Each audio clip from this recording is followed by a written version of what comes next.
Baik, Assalamualaikum warahmatullahi wabarakatuh. Nah, untuk materi yang akan disampaikan di sini mengenai hipotiroid.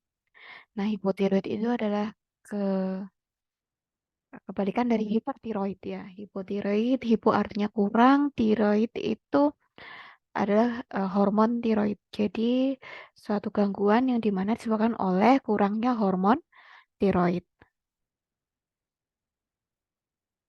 Nah, insiden di sini akan meningkat pada pasien yang dimana dia lebih dari 60 tahun, di mana 6% itu terjadi pada wanita, 2,5% itu terjadi pada wanita pria, di mana insidennya lebih banyak lebih tinggi, sedikit lebih tinggi terjadi pada wanita daripada pria. Nah, di sini etiologinya bermacam-macam ya. Bila itu terjadi tidak terjadi pembesaran kelenjar, di sini ada dua, yaitu hipotiroid primer sama hipotiroid sekunder. Hipotiroid primer contohnya adalah terjadinya pembedahan, kemudian terapi radioaktif yang dimana ini terapi pada pasien hipertiroid, di mana efek sampingnya akan menjadi hipotiroid. Kemudian kongenital hipotiroid. Jadi hipotiroid sejak lahir atau yang disebut dengan kretinism. Kemudian kalau hipotiroid sekunder ini bisa disebabkan oleh gangguan fungsi dari hormon pituitary, jadi kekurangan TSH, juga gangguan dari hipotalamik sehingga terjadinya kekurangan TRH. Kemudian jika di situ ada pembesaran kelenjar tiroid, itu penyebabnya bisa Hashimoto. Jadi tiroiditis disebabkan oleh eh, Hashimoto's thyroiditis. Kemudian kekurangan iodium. Kemudian bisa juga hipotiroid kongenital yang dimana diinduksi oleh ketika keadaan dari ibunya yang hipotiroid. Kemudian kekurangan iodium. Kemudian bisa gangguan dari pembentukan hormon tiroid, entah dari sintesisnya, pembentukannya, transportasinya, atau dari aksinya. Kemudian hipotiroid juga disebabkan oleh diinduksi oleh obat. Beberapa obat yang menyebabkan keadaan hipotiroid, misalnya adalah amiodaron, kemudian iodium, rifampin, kemudian tirosin kinase inhibitor seperti imanitib, sorafenib, kemudian interleukin, kemudian tiosianat, sulfonil urea. Nah, patofisiologinya adalah ketika pasien memiliki hipotiroid primer, ini disebabkan oleh karena kegagalan kelenjar tiroid akibat tiroiditis autoimun kronis. Jadi disebut dengan penyakit Hashimoto. Kemudian kalau hipotiroid iatrogenik ini terjadi setelah paparan radiasi yang merusak kelenjar tiroid atau setelah pembedahan tiroidektomi total atau dengan terapi tionamid yang berlebihan. Bisa juga karena kekurangan dari iodin. Kemudian hipotiroid pada teenager bisa disebabkan oleh eh, autoimun, penyakit autoimun, misalnya Hashimoto's thyroiditis. Kemudian treatment dari hipertiroidism yang nanti efek sampingnya menjadi hipotiroid. Kemudian pembedahan, kemudian terapi radiasi, kemudian obat, pengobatan, kemudian penyakit kongenital sejak lahir bawaan, terutama pada anak-anak, kemudian gangguan dari kelenjar pituitary, kemudian kehamilan, kemudian kekurangan dari iodin. Nah, ini faktor resiko biasanya perempuan dengan usia lebih dari 60 tahun, kemudian punya penyakit autoimun, kemudian punya riwayat keluarga penyakit tiroid, kemudian dia punya penyakit autoimun lain seperti rheumatoid arthritis, lupus, atau keadaan inflamasi kronis. Kemudian punya riwayat pengobatan atau terapi radioaktif, kemudian riwayat pengobatan anti tiroid, kemudian menerima radiasi. Nah, di sini komplikasinya bisa ke goiter, kemudian eh, gangguan pada jantung, kemudian gangguan pada mental, kemudian neuropati perifer, kemudian keadaan kritis dari hipotiroid disebut dengan misedema, kemudian infertil atau gangguan pada gangguan bayi sejak lahir. Nah, ini gejalanya cenderung kebalikan dari hipertiroid ya. Seperti kelelahan, kemudian lemas, kemudian eh, istilahnya adalah slowing down ya. Jadi semua berjalan lambat gitu ketika kekurangan hormon tiroid. Jadi dari keadaan pun cepat lelah, cepat eh, lemas, kemudian fatigue, tiredness, kemudian pusing, kemudian kehilangan dari indera pengecapan, kemudian kalau di hipertiroid dia sering berkeringat, kalau di hipotiroid dia tidak berkeringat sehingga kulit terasa kering. Kalau di hipertiroid dia gejalanya suka terhadap cuaca dingin. Nah, kalau pasien hipotiroid dia dengan cuaca dingin atau dengan suhu dingin dia tidak toleransi. Kemudian kalau hipertiroid ya susah untuk naik berat badan ya. Tapi kalau hipotiroid ini eh, terjadi sedikit kenaikan berat badan, kemudian suaranya serak, kemudian motilitas ususnya dia lambat sehingga terjadi konstipasi, kemudian kram otot, kemudian dyspnea, gangguan dari pernafasan, dan eh, bicaranya dia dengan kecepatan yang relatif rendah. Itu gejala yang dialami pasien dari hipotiroid. Kemudian physical findings-nya. Jadi physical findings-nya dari keadaan fisik bisa ditemukan thin brittle nails. Jadi keadaan kukunya dia tipis. Kemudian skin-nya dia thinning of skin, dia dry of skin, kemudian pucat, kemudian puffiness of face, eyelid, kemudian yellowing of skin, jadi kulitnya kekuningan, kemudian edema, kemudian bradikardi, hipertensi, kemudian terjadinya goiter.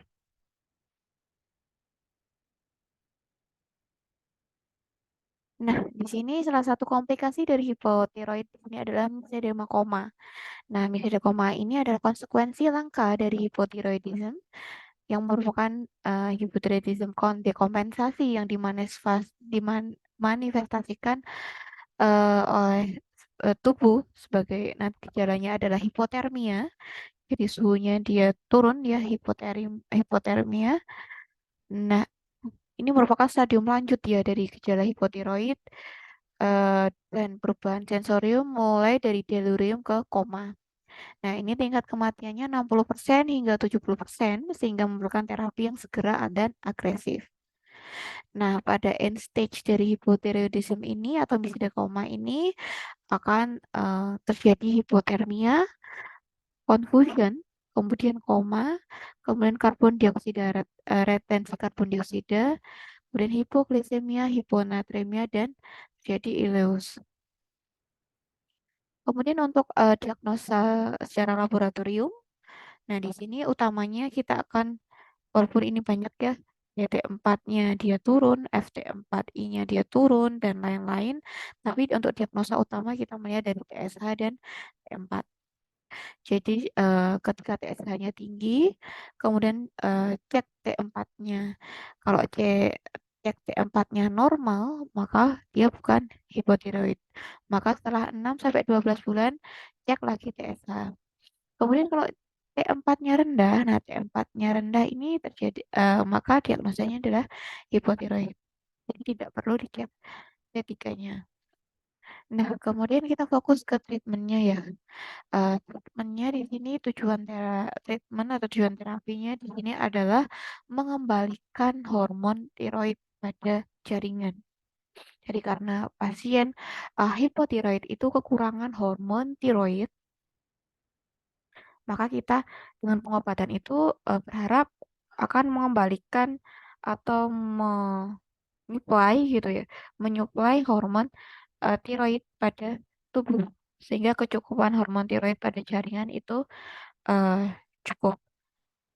Kemudian juga akan mengatasi ya simptomatik gejala yang terjadi pada pasien hipotiroid. Kemudian pada anak yang hipotiroid kongenital itu dapat mencegah defisit dari sarafnya pada bayi yang baru lahir pada anak sehingga nanti ada harapannya untuk mencegah retardasi mental dan retardasi intelektualnya karena kekurangan hormon hipotiroid ini akan menyebabkan eh, namanya gangguan atau terhambatnya pertumbuhan dari eh, mental dan intelektualnya. Kemudian mengembalikan abnormalitas dari biokimia dari pasien hipotiroid. Nah, ini pengobatannya, tentu saja pengobatannya hipotiroid adalah hormon itu sendiri. Namun hormonnya karena di tubuh tidak mampu memproduksi atau menghasilkan hormon tiroid sendiri, maka kita beri asupan hormon dari luar. Artiannya adalah hormon tiroid sintetis dari luar. Di sini ada yang berupa levothyroxine, thyroid USP, lithotironin, dan Leotrix. Kita bahas satu persatu. Yang pertama adalah levothyroxine atau L-tiroxin atau yang kita sebut dengan T4. Nah, levothyroxine ini merupakan pilihan obat pertama dari hormon replacement ya. Jadi replacement hormon, penggantian hormon dari luar atau fully hormon tiroid yang dari luar ini pilihan pertamanya adalah levothyroxine. Nah, kenapa levothyroxine ini lebih dipilih drug of choice sebagai pilihan pertama? Karena secara kimia dia stabil, kemudian relatif murah, kemudian tidak bersifat antigenik, kemudian punya potensi yang seragam. Hmm. Nah, levothyroxine ini adalah drug of choice atau pilihan obat untuk pasien dengan pregnancy atau ibu hamil dan tujuan dari pengobatan levothyroxine ini untuk menurunkan TSH sehingga dapat mencapai ring normal pada pasien dengan kehamilan. Nah, juga pada pasien dewasa dengan tanpa komplikasi juga bisa digunakan dengan dosis 1,6 sampai 1,7 mikrogram kilogram per hari. Kemudian pada pasien pasien manula atau lansia karena efek samping dari hormon tiroid ini adalah gangguan jantung, maka berikanlah levothyroxine atau T4 ini dengan hati-hati. Jadi orang tua ini butuh dosis yang lebih sedikit daripada pasien yang lebih muda. Karena orang tua ini lebih peka terhadap perubahan dosis. Kemudian pada pasien dengan komplikasi penyakit jantung atau cardiovascular disease, contohnya dengan angina atau CAD. Nah, ini cenderung pasien ini sensitif sekali ya jika diberikan levothyroxine karena efek samping hormon tiroid di sini adalah gangguan jantung. Jadi gunakanlah levothyroxine ini mulai dengan dosis yang rendah dan penggunaannya harus hati-hati. Kadang diperlukan dengan dosis yang suboptimal di bawah dosis optimal. Ya, karena apa? Karena dengan dosis subterapeutik biasanya biasanya dia dapat menyebabkan efek sampingnya angina, infak miokard, bahkan kematian. Jadi untuk penggunaan pada pasien dengan gangguan kardiovaskular itu digunakan sangat hati-hati dan dengan monitoring yang sangat ketat. Kemudian untuk pasien dengan hipotiroidism yang lebih dari 1 tahun atau long standing hypothyroidism, nah ini sangat sensitif terhadap kardiovaskular, efek kardiovaskular ya dari levothyroxine tadi. Jadi penggunaannya juga harus dimulai dari dosis rendah. Dosis rendah kemudian dinaikkan perlahan. Jadi penggunaannya ya sama ya. Harus hati-hati dengan dosis yang mulai dengan dosis yang rendah. Kemudian dengan pregnancy. Nah, dengan pregnancy ini ya berikan levothyroxine ya dari drug of choice-nya tadi. Kemudian evaluasi TSH, T4 dan FT4I-nya. Kemudian untuk karena levothyroxine ini yang digunakan secara peroral, nah hati-hati untuk penggunaan bersama dengan obat lain seperti kolestiramin, kalsium karbonat, amonium hidroksida, ferrosulfat, kemudian makanan yang mengandung eh, protein kedelai, soybean formula, kemudian mengandung fiber. Nah, itu bisa mengganggu dari absorpsi dari levothyroxine. Jadi untuk konsumsi dari levothyroxine ini jangan berbarengan dengan obat-obat yang dapat mengganggu absorpsi dari levothyroxine seperti antasida, antasida, kemudian kolestiramin, kemudian makanan yang mengandung eh, kedelai, susu kedelai, kemudian makanan seperti tahu tempe. Nah, itu hindari penggunaan bersamaan dengan makanan yang tadi yang mengandung soybean formula, kemudian yang mengandung fiber juga. Kemudian em, penggunaan bersama rifampin, karbamazepin dan phenytoin ini dapat menyebabkan kadarnya juga berkurang karena apa? Karena dapat meningkatkan clearance dari T4-nya tadi. Kemudian amiodaron juga kalau dia eh, bersama dengan amiodaron dia juga akan mengeblok konversi T4 menjadi T3.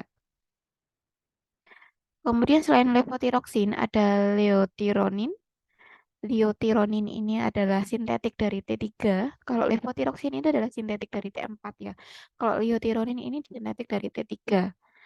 Nah, T3 ini atau leotironin ini punya keseragaman ya, potensinya seragam, tapi punya insiden atau efek samping terhadap jantung yang lebih tinggi daripada levothyroxine. Selain itu, selain efek sampingnya lebih tinggi, eh, lebih mahal, kemudian lebih susah untuk memonitoring untuk tadi tes laboratoriumnya. Karena ini yang perlu dicek adalah kan kalau keefektifan terapi kan T4 dan TSH-nya ya. Kalau kita terapinya pakai liothyronin ini sangat sulit untuk monitoring menggunakan eh, tes laboratorium yang konvensional. Liothyronin juga dalam bentuk tablet dalam dosis 5 mikrogram, 25 dan 50. Kemudian tiroid USP. Nah, tiroid USP ini derivat dari kelenjar tiroid dari babi ya. Karena dia dari kelenjar tiroidnya babi, maka dia sifatnya alergenik atau antigenik. Jadi untuk pasien yang sangat sensitif ini bisa menyebabkan alergi karena sifatnya antigenik. Kemudian biasanya ini eh walaupun secara generik dia lebih murah, namun bioequivalensinya dia untuk generik dan branding ini eh, susah untuk jadi bioequivalent ya. Jadi inexpensive generic brand maybe not bioequivalent. Jadi ada generic yang harganya lebih murah, eh, bisa jadi tidak bioequivalent ya terhadap yang brandingnya. Kemudian sediaan hormon tiroid lainnya adalah Liotrip. Nah, Liotrip ini adalah sintetisnya dari T4 dan T3. Rasionya 4:1. Ya, kalau levotiroxin tadi sintetisnya dari hormon T4. Kalau kalau tadi Liotironin itu T3. Kalau Liotrip ini gabungan dari T4 dan T3 dengan rasio 4:1. Nah, ini secara kimia dia lebih stabil, kemudian lebih murni, kemudian punya lebih predictable ya, potensinya lebih diprediksi, tapi dia harganya lebih mahal. Kemudian lebih terapi efektivitasnya dia lebih rendah karena 35% dari T4 ini dikonversikan menjadi T3 secara perifer. Nah, kebanyakan hormon-hormon tadi ya, hormon sintetik tadi punya efek samping yaitu gangguan pada jantung seperti angina pectoris, kemudian infak miokard. Juga efek sampingnya ketika kita memberi dosis yang berlebihan akan terjadi hipertiroid. Ya, hipertiroid ini akan memicu eh, dan kurangnya densitas tulang, kemudian sehingga akan terjadi resiko meningkatnya resiko fraktur atau patah tulang.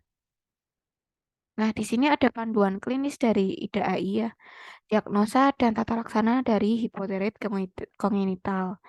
Nah, ini kebanyakan hipotiroid dialami oleh anak-anak, ya bayi yang baru lahir yang disebut dengan hipotiroid kongenital. Jadi hipotiroidnya dia bawaan sejak lahir.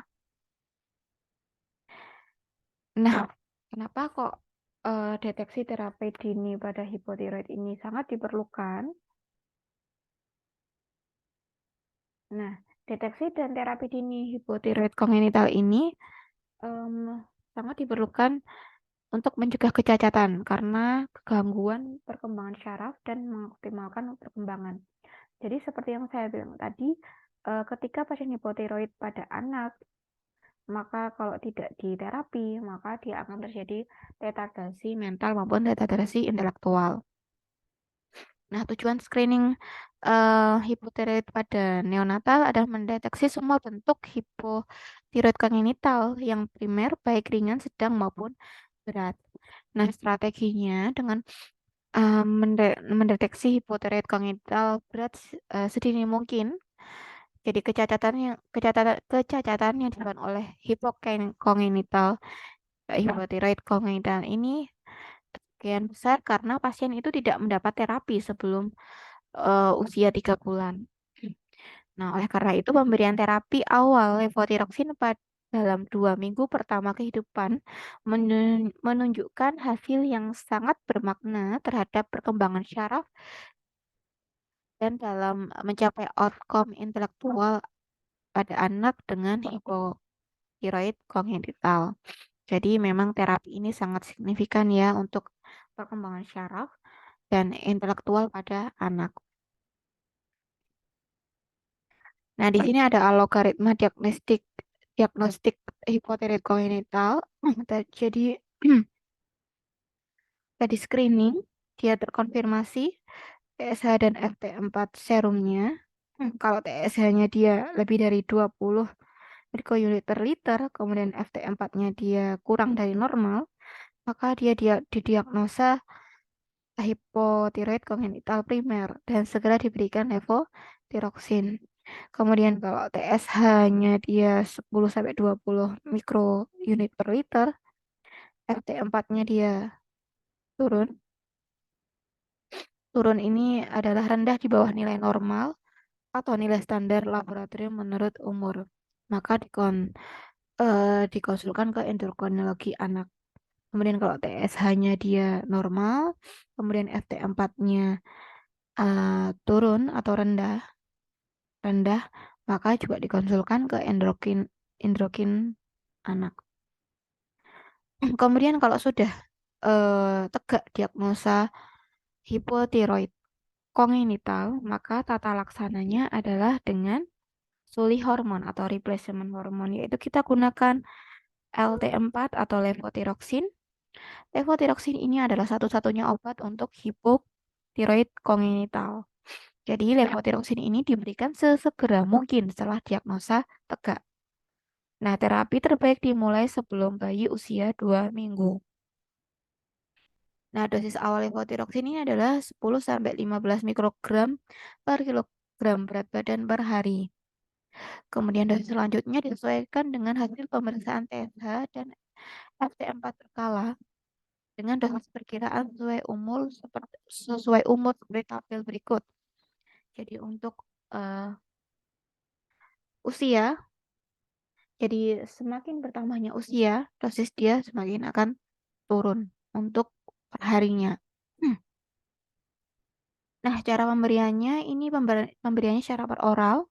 Jadi tablet itu bisa dihancurkan atau dicampurkan dengan air minum. Jadi orang tua ini harus dijelaskan cara pemberian levotiroxin dan pentingnya untuk patuh minum obat. Nah, levotiroxin ini bisa diberikan pagi atau malam hari sebelum atau bersama makan, asalkan diberikan dengan cara dan waktu yang sama sama setiap harinya. Jadi kalau pagi ya pagi terus gitu ya. Bisa sebelum atau bersama makan. Kemudian pemberian levotiroxin ini tidak boleh bersamaan dengan pemberian susu kedelai atau produk olahan kedelai lainnya seperti tofu, kedelai, tahu, kemudian zat besi dan kalsium. Karena apa? Karena dapat menghambat absorpsi dari levotiroxin.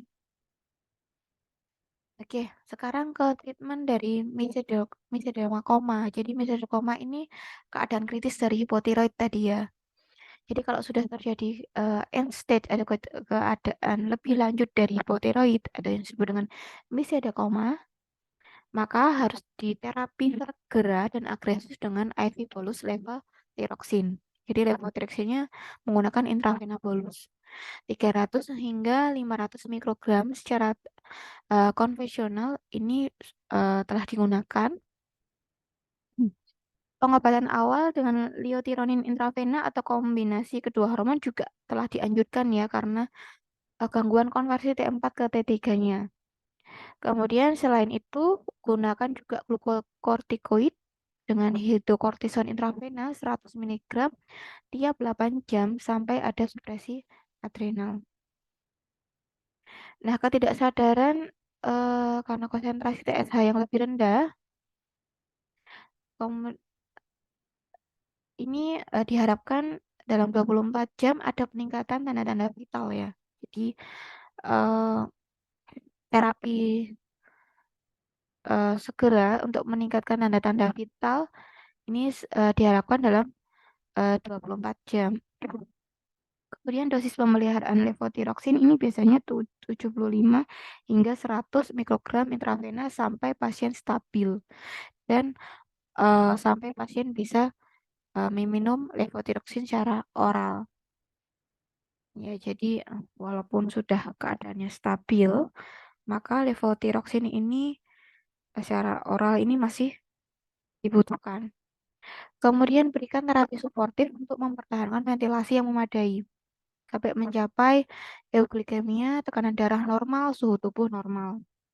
Kemudian diagnosa dan tangani penyebab eh, yang menyebabkan hipomisedekakoma tadi seperti sepsis dan infak miokard.